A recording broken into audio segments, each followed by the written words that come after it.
सरी न्यूज सानाम को सागुन दाराम भारत दिसम मेंदो सिंह और दिसम रेन पोइलो सांतार राष्ट्रपति लेकाते माननीय द्रौपदी मुर्मू बागे मोड़े जुलाई किरिए आतंकेदा मारेन राष्ट्रपति मानतान रामनाथ कोविंद तायम माननीय द्रौपदी मुर्मू द राष्ट्रपति हुदरिया आंगी भारे आतंकेदा गे मोड़े आना राष्ट्रपति लेकाते देलान खान दिल्ली संसद भवन रिया सेंट्रल हॉल रे किरिए आतंक रिया चितर बनियाला आरी लेकाते भारत दिसम रेन सुप्रीम कोर्ट रेन सिरे विचारपति राष्ट्रपति दय बाहालेया ओना लेकाते क्रिए आतंकेदा माननीय द्रौपदी मुर्मू।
राष्ट्रपति महोदय, आदेश हो तो निर्वाचन आयोग से प्राप्त निर्वाचित राष्ट्रपति के निर्वाचन का प्रमाणन पढ़ा जाए। यतः भारत के संविधान के अनुच्छेद 324 द्वारा भारत के राष्ट्रपति के पद के निर्वाचन का अधीक्षण, निर्देशन और नियंत्रण भारत निर्वाचन आयोग में निहित है और यतः श्री रामनाथ कोविंद की पदावधि का अवसान वर्ष 2022 के जुलाई मास के 24वें दिन तदनुसार शक संवत के वर्ष 1944 के श्रावण मास के दूसरे दिन होने के लिए नियत है और यतः भारत के राष्ट्रपति के पद को भरने के लिए संविधान तथा राष्ट्रपतीय और उपराष्ट्रपतीय निर्वाचन अधिनियम 1952 के उपबंधों और तदधीन बनाए गए नियमों और आदेशों के अनुसार निर्वाचन करा लिया गया है तथा परिणाम घोषित कर दिया गया है। अब इसलिए भारत निर्वाचन आयोग एतद द्वारा प्रमाणित करता है कि श्रीमती द्रौपदी मुर्मू वर्ष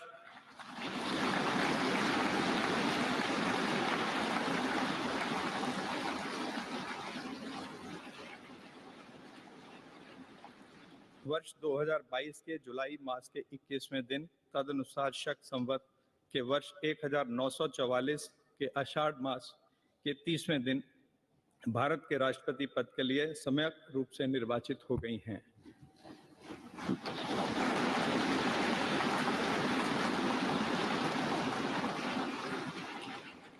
भारत गणराज्य के 73वें वर्ष में हमारे हस्ताक्षर और भारत निर्वाचन आयोग की मोहर से वर्ष 2022 के जुलाई मास के इस 21वें दिन तदनुसार शक संवत के वर्ष 1944 के आषाढ़ मास के 30वें दिन प्रदत्त किया गया।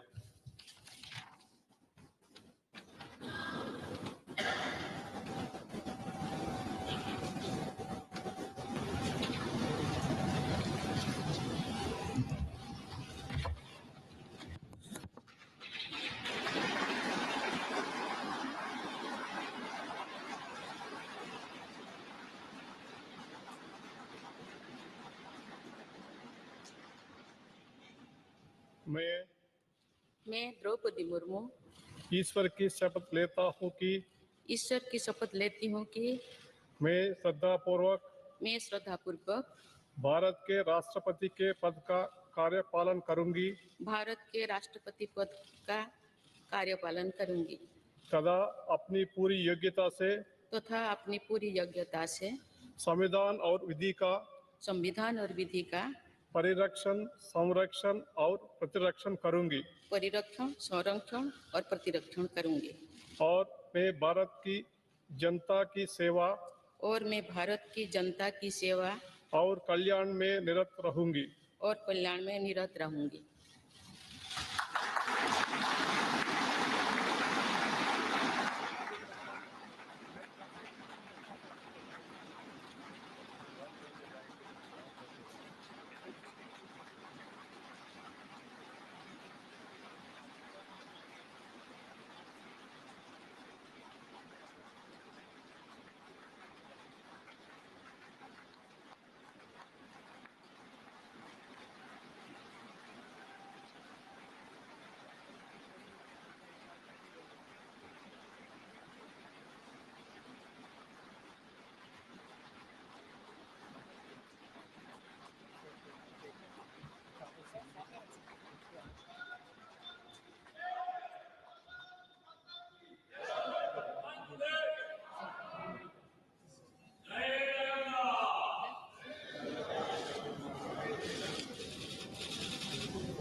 राष्ट्रपति महोदया, आपका आदेश हो तो आपके पद ग्रहण की उद्घोषणा की जाए और उसे भारत के राजपत्र में प्रकाशित किया जाए।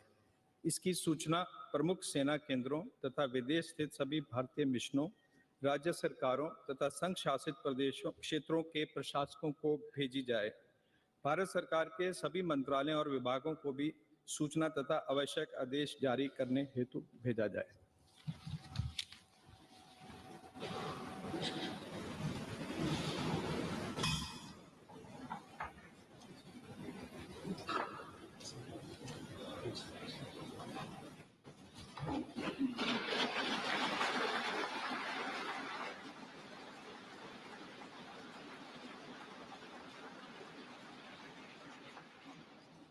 आदरणीय श्री रामनाथ कोविंद जी, उपराष्ट्रपति श्री एम वेंकैया नायडू जी, प्रधानमंत्री श्री नरेंद्र मोदी जी, लोकसभा के स्पीकर श्री ओम बिरला जी, चीफ जस्टिस एन.वी. रमन्ना जी, सम्मानित सांसदगण, अन्य महानुभावों, देवियों और स्वजनों तथा मेरे प्यारे देशवासियों, सभी को जोहार।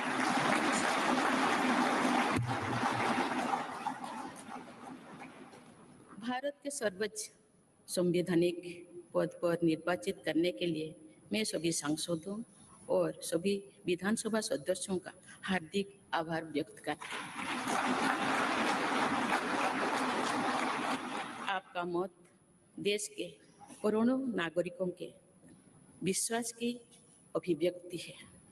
मैं भारत के समस्त नागरिकों की आशा, आकांक्षा और अधिकारों की प्रतीक इस पवित्र संसद से सभी देशवासियों का पूरी विनम्रता से अभिनंदन करता हूं।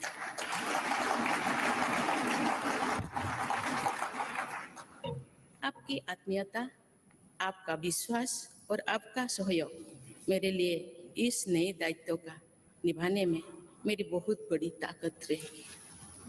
मुझे राष्ट्रपति के रूप में देश ने एक ऐसे महत्वपूर्ण कालखंड में चुना है जब हम अपनी आज़ादी का अमृत महोत्सव मना रहे हैं।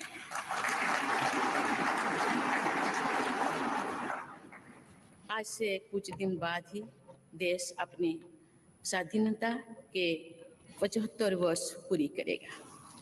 ये भी एक संयोग है कि जब देश अपनी आज़ादी के 50वें वर्ष का पर्व मना रहा था तभी मेरे राजनीतिक जीवन की शुरुआत हुई थी।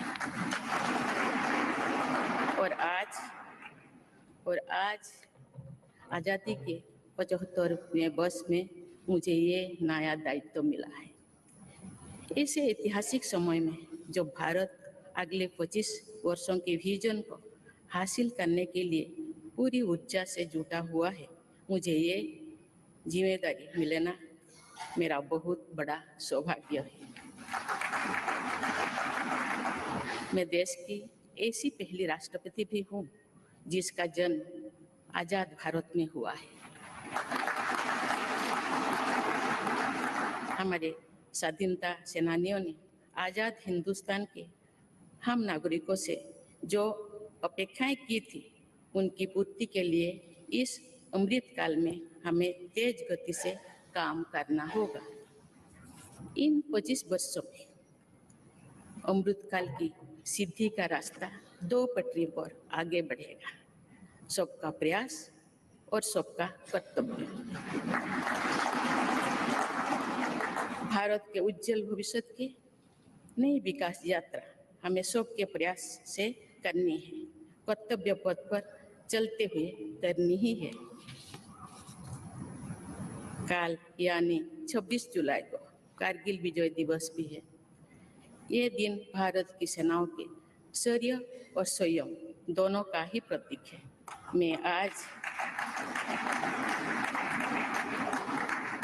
आज देश की सेनाओं को तथा देश के समस्त नागरिकों को कारगिल विजय दिवस की अग्रिम शुभकामनाएं देती हूँ।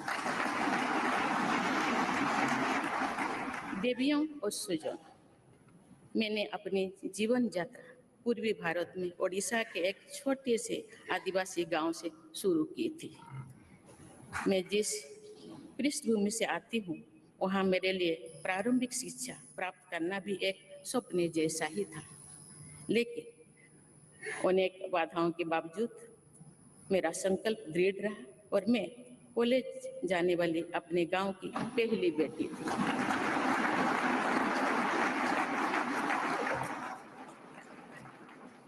मैं जनजातीय समाज से हूँ और वार्ड काउंसिलर से लेकर भारत की राष्ट्रपति बनने तक का अवसर मुझे मिला है। ये लोकतंत्र की जननी भारतवर्ष की महानता है। ये हमारे लोकतंत्र की ही शक्ति है कि उसमें एक गरीब घर के पैदा होने बेटी, दूर सुदूर आदिवासी क्षेत्र में पैदा हुई बेटी भारत के सर्वोच्च संवैधानिक पद तक पहुंच सकती है। राष्ट्रपति के पद पहुंचना मेरी व्यक्तिगत उपलब्धि नहीं है, ये भारत की प्रत्येक गरीब की उपलब्धि है। मेरा निर्वाचन इस बात का सबूत है कि भारत में गरीब सपने भी देख सकता है और उन्हें पूरा भी कर सकता है।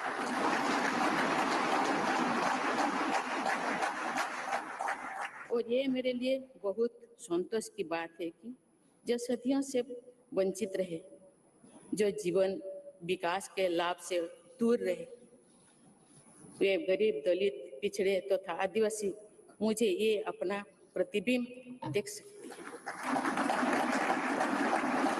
मेरे इस निर्वाचन में देश के गरीब का आशीर्वाद शामिल है।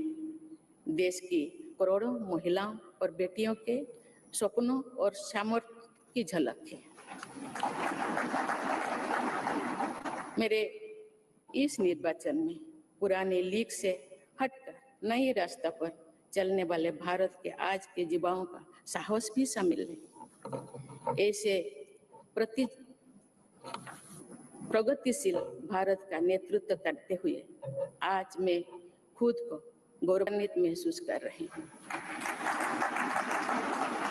मैं आज समस्त देशवासियों को, विशेषकर भारत के युवाओं को तथा भारत की महिलाओं को ये विश्वास दिलाती हूँ कि इस पद पर कार्य करते हुए मेरे लिए उनके हित सर्वोपरि होंगे। देवियों और स्वजनों, मेरे सामने भारत के राष्ट्रपति पद की ऐसी महान विरासत है जिसने विश्व में भारतीय लोकतंत्र की प्रतिष्ठा का निरंतर मजबूत किया है। देश के प्रथम राष्ट्रपति डॉक्टर राजेंद्र प्रसाद से लेकर श्री रामनाथ कोविंद जी तक अनेक विभूतियों ने इस पद को सुशोभित किया है। इस पद के साथ साथ देश ने इस महान परंपरा के प्रतिनिधित्व का दायित्व भी मुझे सौंपा है। संविधान के आलोक में मैं पूरी निष्ठा से अपने कर्तव्यों का निर्वहन करूंगी। मेरे लिए भारत के लोकतांत्रिक सांस्कृतिक आदर्श और सभी देशवासी हमेशा मेरे ऊर्जा के स्रोत रहेंगे। देवियों और स्वजनों, हमारे संवैधानिक संग्राम में, स्वाधीनता संग्राम में एक राष्ट्र के तौर पर भारत की नई यात्रा की रूपरेखा तैयार की है। हमारा स्वाधीनता संग्राम उन संघर्षों और बलिदानों की अविरल धारा है जिसने आजाद भारत के लिए कितनी ही आदर्शों और संभावनाओं की सिंचा था। पूज्य बापू ने हमें स्वराज, स्वदेशी, स्वच्छता और सत्याग्रह द्वारा भारत के सांस्कृतिक आदर्शों की स्थापना का मार्ग दिखाया था। नेताजी सुभाष चंद्र बोस, नेहरू जी, सरदार पटेल, बाबा साहेब अम्बेडकर, भगत सिंह, सुखदेव, राजगुरु, चंद्रशेखर आजाद जैसे अनगिनत स्वाधीनता सेनानियों ने हमें राष्ट्र के स्वाभिमान को सर्वोपरि रखने की शिक्षा दी थी। रानी लक्ष्मीबाई, रानी वेलु नाचियार, रानी गाईदिन्यू और रानी चेन्निमा जैसी अनेकों वीरांगनाओं ने राष्ट्र इच्छा और राष्ट्र निर्माण में नारी शक्ति की भूमिका को नई ऊर्जा दी है। संथाल क्रांति, पाइक क्रांति से लेकर कोल क्रांति और भील क्रांति ने स्वतंत्रता संग्राम में आदिवासी योगदान को और सशक्त किया। सामाजिक उत्थान एवं देश प्रेम के लिए धरती आबा भगवान बिरसा मुंडा जी के बलिदान से हमें प्रेरणा मिली थी। मुझे खुशी है कि आजादी की लड़ाई में जनजातीय समुदाय के योगदान को समर्पित अनेक म्यूजियम देश भर में बनवाया जा रहा है। देवियों और स्वजनों, एक संसदीय लोकतंत्र के रूप में 75 वर्ष में भारत ने प्रगति के संकल्प को सहभागिता एवं सर्वसम्मति से आगे बढ़ाया है। विविधताओं से भरे अपने देश में हम अनेक भाषा, धर्म, संप्रदाय, खान पान, रहन सहन, रीति रिवाजों का अपनाते हुए एक भारत श्रेष्ठ भारत के निर्माण में सक्रिय है। आजादी के 75वें वर्ष के अवसर पर आया है अमृतकाल। भारत के लिए नए संकल्पों का कालखंड है। आज मैं इस नए युग के स्वागत में अपने देश को नई सोच के साथ तत्पर और तैयार देख रही हूँ। भारत आज हर क्षेत्र में विकास का नया अध्याय जोड़ रहा है। कोरोना महामारी के वैश्विक संकट का सामना करने में भारत ने जिस तरह का सामर्थ्य दिखाया है, उसने पूरे विश्व में भारत की साख बढ़ाया है।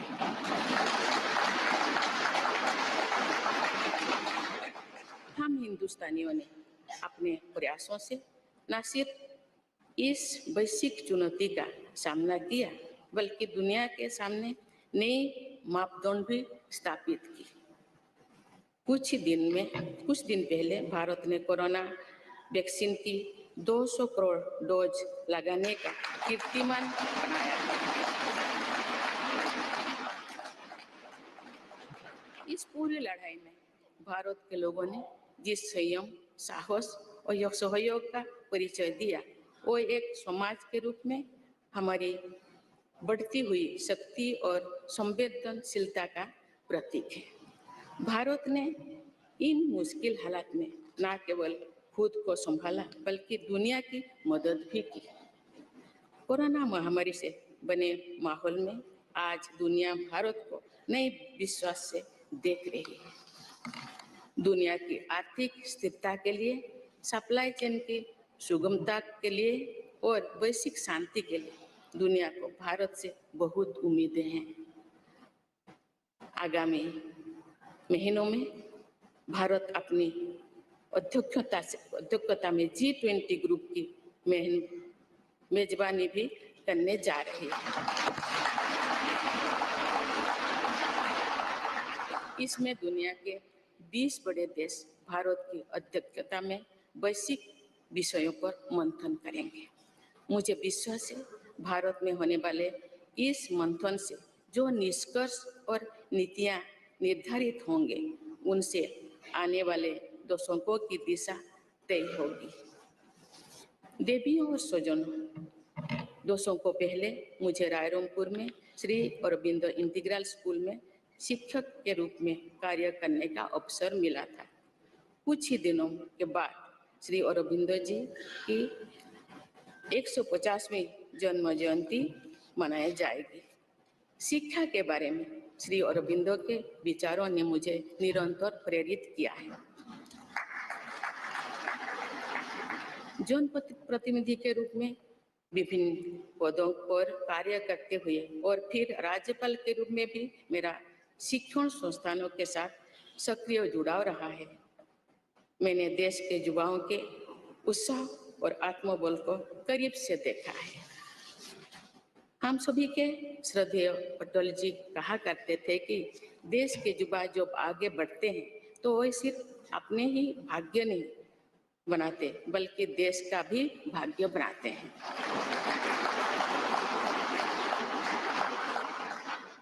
आज हम इसे सोच होते देख रहे हैं। वोकल फॉर लोकल से लेकर डिजिटल इंडिया तक हर क्षेत्र में आगे बढ़ रहा आज का भारत विश्व के साथ कदम से कदम मिलाकर औद्योगिक क्रांति 4.0 के लिए पूरी तरह भारत तैयार है। रिकॉर्ड संख्या में बन रहे स्टार्टअप्स में, नए इनोवेशंस में, दूर सुदूर क्षेत्रों में डिजिटल टेक्नोलॉजी की स्वीकार्यता में भारत के युवाओं की बड़ी भूमिका है। बीते वर्षों में भारत ने जिस तरह महिला सशक्तिकरण के लिए निर्णय लिए, नीतियां बनाई गई है, इससे भी देश में एक नई शक्ति का संचार हुआ है। मैं चाहती हूँ कि हमारी सभी बहनें व बेटियां अधिक से अधिक सशक्त हो तथा वे देश के हर क्षेत्र में अपना योगदान बढ़ाते रहें। मैं अपने देश के युवाओं से कहना चाहती हूँ कि आप न केवल अपने भविष्य का निर्माण कर रहे हैं बल्कि भविष्य के भारत की नींव भी रख रहे हैं। देश के राष्ट्रपति के तौर पर मेरा हमेशा आपको पूरा सहयोग रहेगा।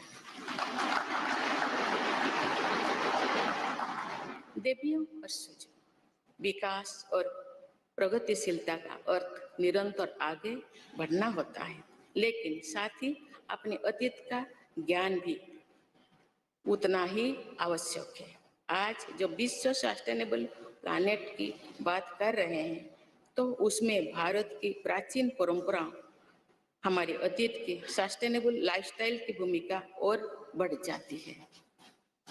मेरा जन्म तो उस जनजातीय परंपरा से हुआ है जिसने हजारों वर्ष से प्रकृति के साथ तालमेल बनाकर जीवन को आगे बढ़ाया है।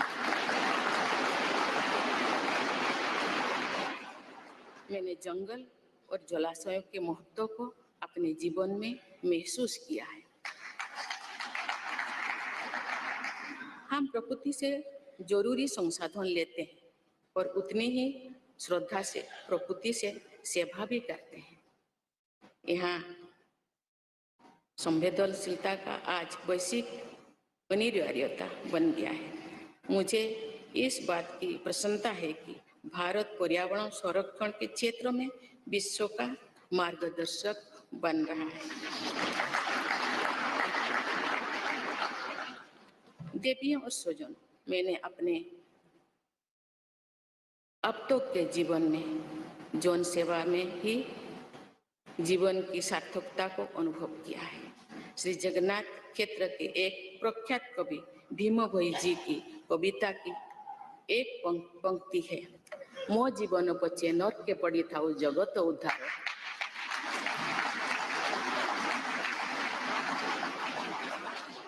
अर्थात अपने जीवन के हित और हित से बड़ा जगत कल्याण के लिए कार्य करना होता है। जगत कल्याण की इसी भावना के साथ मैं आप सब के विश्वास पर खरा उतरने के लिए पूरी निष्ठा व लगन से काम करने के लिए सदैव तत्पर रहूंगी। आइए हम सभी एकजुट होकर समर्पित भाव से कर्तव्य पथ पर आगे बढ़े तथा वैभवशाली व आत्मनिर्भर भारत का निर्माण करें। धन्यवाद।